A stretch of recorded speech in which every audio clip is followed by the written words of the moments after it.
Jain students, today we are going to see an exercise of lesson 2, class 3rd. Fill in the blanks with the words given below.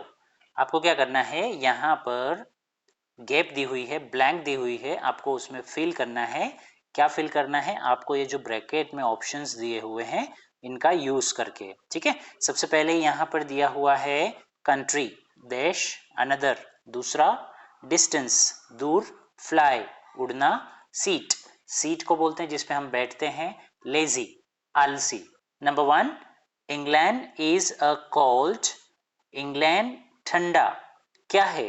तो हम answer लिखेंगे country. तो यहाँ से number 1 में आ जाएगा country. Okay, now next is in the bus, bus के अंदर, I did not get a seat, bus में मुझे सीट नहीं मिली. I stood all the way, मैं पूरा समय खड़ा रहा. ओके, स्टूड मीन्स क्या होता है? खड़े रहना. स्टैंड का सेकेंड फॉर्म है स्टूड. तो चलिए यहाँ पर सीट जो है ये आना चाहिए इन सेकेंड. नाउ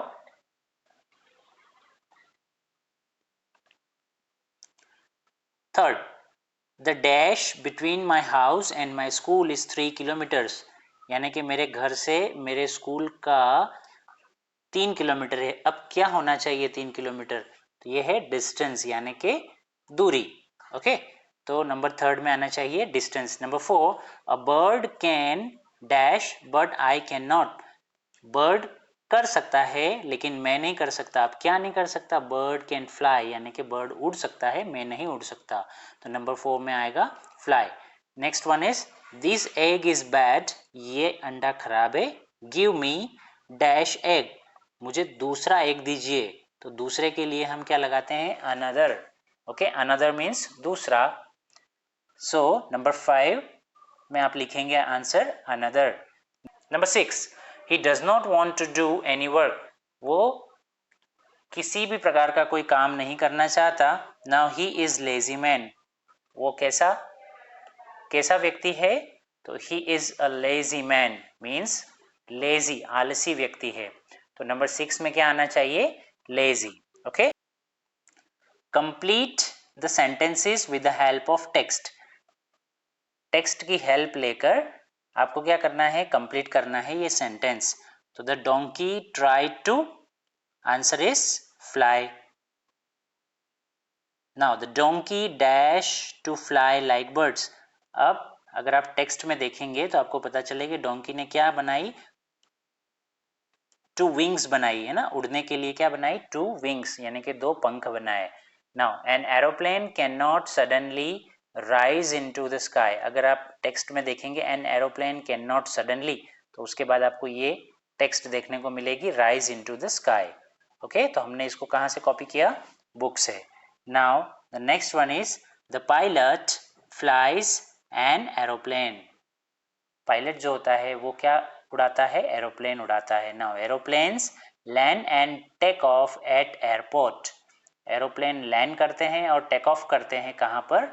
एयरपोर्ट पर. हम लेसन में ऑलरेडी डिस्कस कर चुके हैं. आप सभी बच्चों को लेसन अच्छे तरीके से सीखना चाहिए, उसे देखना चाहिए. Okay, now answer the following questions, answer यानी कि जवाब दीजिए, फॉलोइंग यानी कि नीचे के, और क्वेश्चंस यानी कि प्रश्नों के. नीचे दिए गए हुए प्रश्नों के आपको क्या देना है? आंसर्स देना है. So let's see one by one.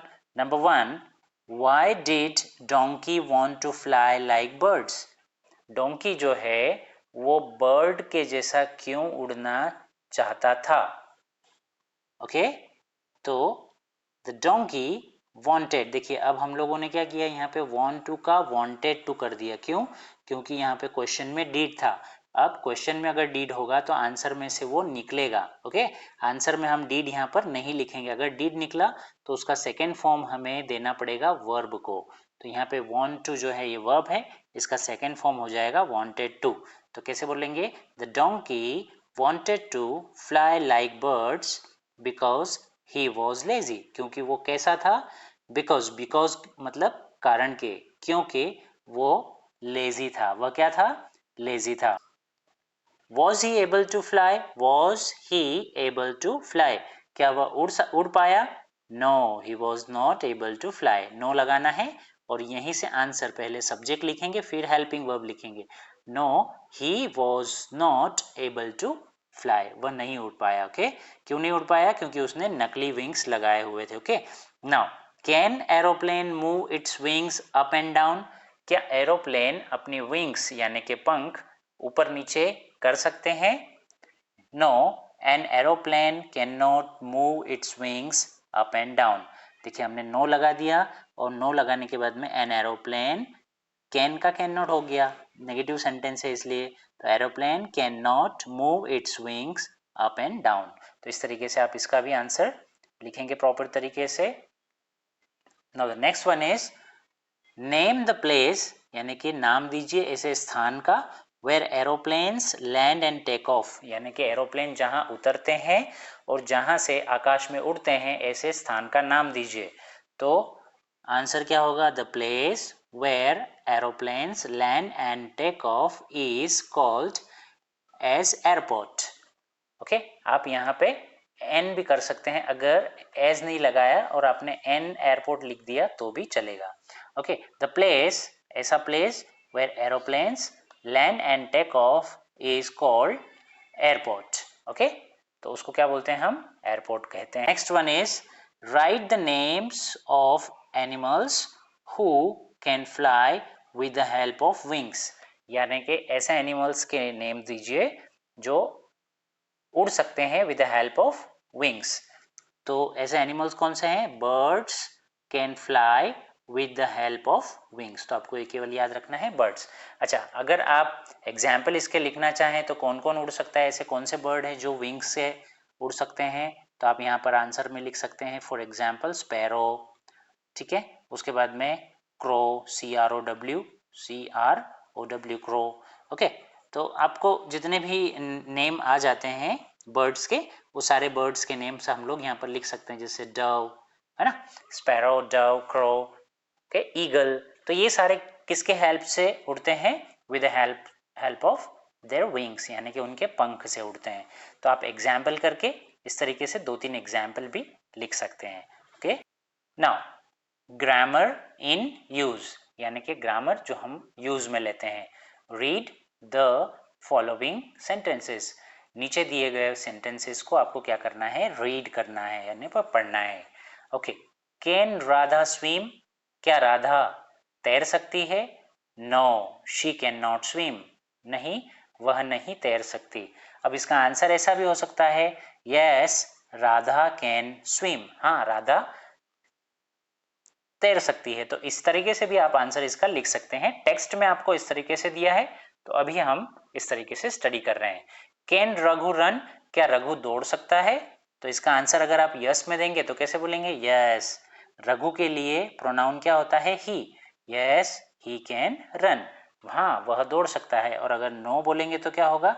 No he can not, क्या लगाएंगे हम? ही कैन नॉट रन, नहीं वो नहीं दौड़ सकता। ठीक है, तो आप यस में भी आंसर दे सकते हैं, आप नो में भी आंसर दे सकते हैं। तो चलिए, ये आपकी टेक्स्ट में था, मैंने थोड़ा सा एक्सप्लेन किया। अब इस पर से एक एक्सरसाइज है, वो देखते हैं। Make questions to get the answers below. ये जो है ना, ये एक्चुअल में आपको आंसर्स दिए हैं, आपको इस पर से क्वेश्चन बनाना है। ठीक है, ये जो दिए हुए हैं ये आपके क्या है? आंसर्स है। जैसे yes Raghu can read and right English, हाँ रघु इंग्लिश पढ़ भी सकता है और लिख भी सकता है। तो इसका क्वेश्चन क्या होगा? चलिए बताइए, क्या रघु इंग्लिश पढ़ और लिख सकता है? तो कैसे बोलेंगे? सकता है के लिए हम यूज करते हैं हमेशा कैन। ओके, तो can Raghu read and right English, question mark लगा देंगे लास्ट में। ओके, फिर से यहां से हमने कैन उठाया और कैन यहाँ पर लिखा, कैन रघु। देखिए सबसे पहले हेल्पिंग वर्ब लगाएंगे, कैन आएगा, कैन के बाद में हम लगाएंगे सब्जेक्ट, सब्जेक्ट क्या है यहाँ पर? रघु, है ना, और उसके बाद में आ जाएगा वर्ब। तो चलिए देखिए, can Raghu read and right English, ये क्वेश्चन हमने बना दिया नंबर 1 का। एक्चुअल में ये क्वेश्चन है ना। नेक्स्ट वन इज नो, नहीं Sita can not cook like her mother, Sita उसके मम्मी के जैसी खाना नहीं पका सकती। तो हम क्वेश्चन करेंगे तो कैसे करेंगे, क्या सीता उसके मम्मी जैसा खाना पका सकती है? तो चलिए सबसे पहले हम हेल्पिंग वर्ब लेंगे कैन, कैन के बाद में सब्जेक्ट लगाएंगे, can Sita cook like her mother question mark. ठीक है, बहुत इजी है। Now next one is yes I can show you the house. हाँ मैं आपको घर दिखा सकता हूँ। तो हम क्या पूछेंगे, क्या आप मुझे घर दिखा सकते हो? सकते हो तो उसके लिए कैन, कैन हमने सबसे पहले लिखा। फिर हम रिक्वेस्ट कर रहे हैं ना, क्या आप मुझे घर दिखा सकते हो? तो आपके लिए क्या यूज होगा, यू।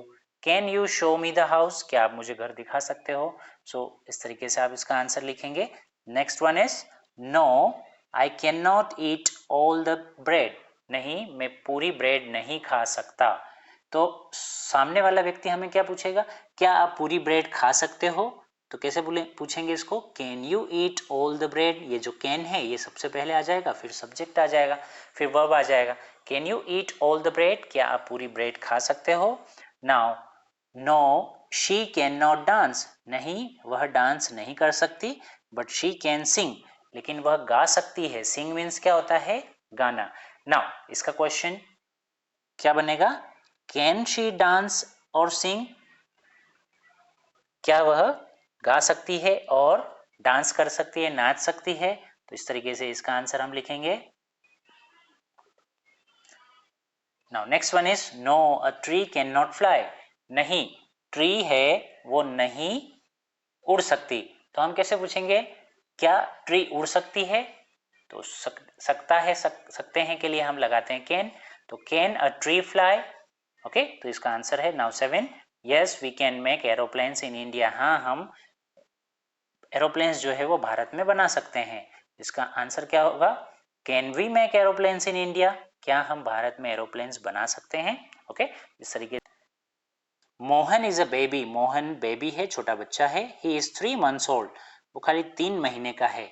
हिज एल्डर ब्रदर, उसका बड़ा भाई रवि इज 10 years ओल्ड, उसका बड़ा भाई 10 साल का है। Right 10 sentences about Mohan and Ravi. आपको क्या करना है, 10 वाक्य, सेंटेंसेस मतलब वाक्य, ऐसे 10 वाक्य लिखना है किसके बारे में, मोहन एंड रवि के बारे में, फ्रॉम द टेबल बिलो, इस टेबल की हेल्प लेके। तो अब बताइए, मोहन क्या है, बेबी है ना, आपको ये याद रखना है। और रवि 10 years है। तो चलिए मोहन कैन वॉक, तो ये सही रहेगा, 3 महीने का बच्चा चल सकता है क्या, नहीं। तो हम ऐसा नहीं लिखेंगे। हाँ ऐसा लिख सकते हैं क्या, मोहन कैन ड्रिंक मिल्क। हाँ मोहन कैन ड्रिंक मिल्क, हमने एक सेंटेंस बना दिया। कैसा बना, मोहन कैन ड्रिंक मिल्क, ये आपको लिखना है।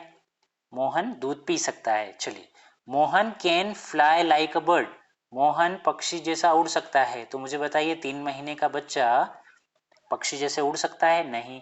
तो हम इस पर से सेंटेंस नहीं बना पाएंगे। अब आगे चलते हैं, मोहन कैन स्पीक, मोहन बोल सकता है, 3 महीने का बच्चा बोल सकता है, नहीं। तो हम इस पर से भी सेंटेंस नहीं बना सकते। मोहन कैन रन फास्ट, क्या 3 महीने का बच्चा बहुत फास्ट दौड़ सकता है, नहीं। तो हम नहीं बना सकते sentence. Mohan can cry, Mohan रो सकता है, तो बिल्कुल रो सकता है। तो हमने मोहन से कितने सेंटेंस बना लिए, 2 सेंटेंस बना लिए। अब मोहन कैन नॉट वॉक, एक सेंटेंस ऐसा हो जाएगा, Mohan can not walk, Mohan चल नहीं सकता। Mohan can not drink milk, नहीं ऐसा नहीं बोल सकते क्योंकि वो दूध तो पी सकता है। Mohan can not fly like a bird, ये सही सेंटेंस है। तो हमने लिख दिया यहाँ पर Mohan can not fly like a bird. उसके बाद में मोहन कैन नॉट स्पीक, हाँ मोहन नहीं बोल सकता, बराबर है, ये सेंटेंस भी हमने बना दिया। Now Mohan can not run fast, Mohan fast नहीं दौड़ सकता, तो ये भी हमने सेंटेंस बना दिया। तो यहाँ पर 6 नंबर में लिख देंगे Mohan can not cry, Mohan रो नहीं सकता। तो ऐसा जरूरी नहीं है, 3 महीने का बच्चा रो भी सकता है, तो इस पर से हम सेंटेंस नहीं बनाएंगे। तो ठीक है, तो मोहन से हमने कितने सेंटेंसेस बनाए, 1 2 3 4 5 एंड 6 सेंटेंसेस। ओके अब हम रवि से सेंटेंस मेकिंग करने की कोशिश करेंगे। देखिए रवि कैन वॉक, तो बन सकता है रवि कैन वॉक, रवि चल सकता है। Ravi can drink milk, Ravi दूध पी सकता है, बना सकते हैं हम। Ravi can fly like a bird, तो हम नहीं बोल सकते, इसको हम नहीं लिखेंगे। Ravi can speak, of course वो बोल सकता है तो हम इसको लिखेंगे Ravi can speak. Okay, Ravi can run fast, 10 साल का बच्चा आराम से फास्ट दौड़ सकता है तो हम इसको लिखेंगे Ravi can run fast. Ravi can cry, तो रवि रो भी सकता है तो हम इसको भी लिखेंगे Ravi can cry. Okay, now अब कैन नॉट से बनाएंगे। रवि कैन नॉट वॉक, तो लिख सकते हैं क्या? नहीं। क्या वो चल नहीं सकता क्या? बिल्कुल चल सकता है, तो इसको हम नहीं लिखेंगे। Ravi can not drink milk, तो ये भी गलत है। रवि दूध नहीं पी सकता, ये भी गलत है, हम नहीं लिखेंगे। Ravi can not fly like a bird, Ravi fly bird के जैसे फ्लाई नहीं कर सकता, तो ये भी कैसा सेंटेंस है? रॉन्ग सेंटेंस है, तो इसको भी नहीं लिखेंगे। Now Ravi can not speak, Ravi बोल नहीं सकता, तो ये भी रॉन्ग सेंटेंस है। Ravi can not run fast, तो ये रॉन्ग सेंटेंस नहीं, ये राइट सेंटेंस है, हम इसको लिखेंगे Ravi can not run fast. ये भी रॉन्ग सेंटेंस है, तो इसको भी हम नहीं लिखेंगे। Okay, Ravi can not cry, Ravi can not cry, तो कैसा होगा? रवि रो नहीं सकता, तो ये सेंटेंस भी गलत होगा, इसको भी हम नहीं लिखेंगे। देखिए, अगर बच्चों आपको इसमें से कुछ और नहीं समझ में आया हो तो यहाँ पर सेंटेंसेस दिए हुए हैं मोहन से भी और रवि से भी। ओके, आप यहाँ से 1 बाय 1 देखिए इसमें से देखकर और अपनी कॉपी में लिख सकते हैं। मैं ये चाहूँगा सभी बच्चों से कि आपने जैसे अंडरस्टैंडिंगली जैसा समझे, आप अपने आप से सेंटेंस मेकिंग जब हम करेंगे तो चीज़ें बहुत अच्छे से हमें आने लगती है। कॉपी करने से कुछ नहीं होगा, कॉपी भरने से भी कुछ नहीं होगा। बेसिक अंडरस्टैंडिंग यानी कि जो हमने पढ़ा है वो अगर हमें समझ में नहीं आया तो कॉपी भरना यूजलेस है। ओके, तो सभी बच्चे कोशिश ये करेंगे कि पार्ट को अच्छे से पढ़ेंगे, उसमें जो एक्सरसाइज सिखाई जा रही है उसको भी अच्छे से पढ़ेंगे, ताकि आने वाले समय में हमें परेशानियां नहीं उठानी पड़े। ओके,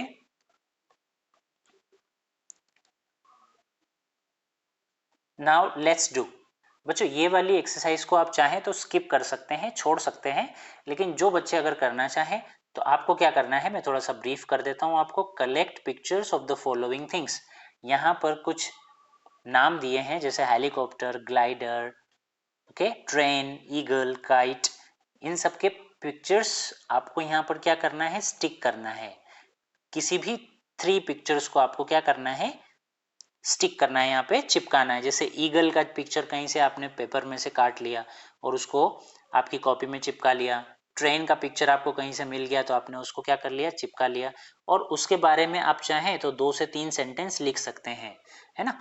जैसे काइट के बारे में लिखना है आपको, या ट्रेन के बारे में, या ईगल के बारे में, तो आप चाहें तो इस एक्सरसाइज को पूरा स्किप कर सकते हैं। और आप चाहें तो आपकी कॉपी में इसको लिख कर और इसके सामने ये नाम लिखकर और यहाँ पर आप चाहें तो सबके पिक्चर भी स्टिक कर सकते हैं। ओके, ये आपके इंटरेस्ट पर डिपेंड करता है।